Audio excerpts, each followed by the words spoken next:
Good day, mates. I'm Jamie and I researched Australia.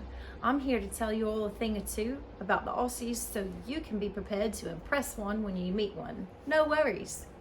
Australia is a federal parliamentary democracy and commonwealth. This means that Queen Elizabeth II rules over her Prime Minister and cabinet members in the executive branch. There's also the legislative system and common law judicial systems.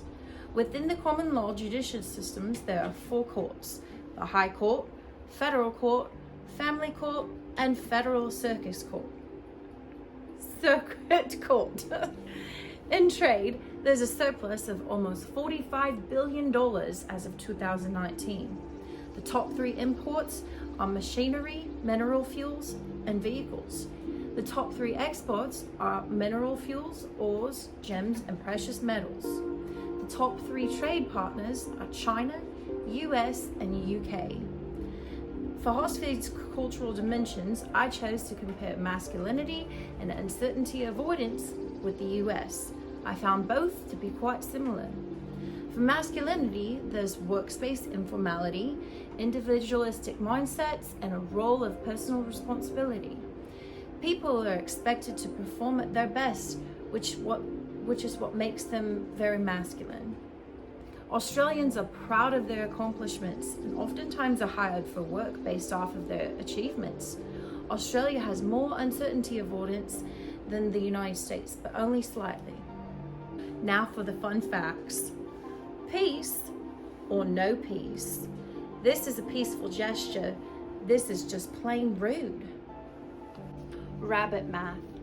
In 1859, 24 of these little guys were released into the wildlife in Australia for hunting. 10 years later, there were 2 million rabbits running free. 4 business facts that you'd want to know when interacting with an Aussie. 1. Keep it simple. In doing business with people from Australia, a simple handshake is preferred. Australians do not like arrogant people and prefer humble, direct to the point conversation. Number 2, they're perfectly punctual. I think Aussies are more slightly flexible when it comes to punctuality. Punctuality is more important in initial business encounters rather than social events. Number 3, don't try to pull wool over their eyes. It's very disrespectful to pressure, hard sales, or use psychology in any way to get ahead. Number 4, a little rue may work for you. In Australia, you can quit school in the 10th grade and go to work, but the child has to work for at least 24 hours per week until they are 17. A recommended industry, I think, is healthcare.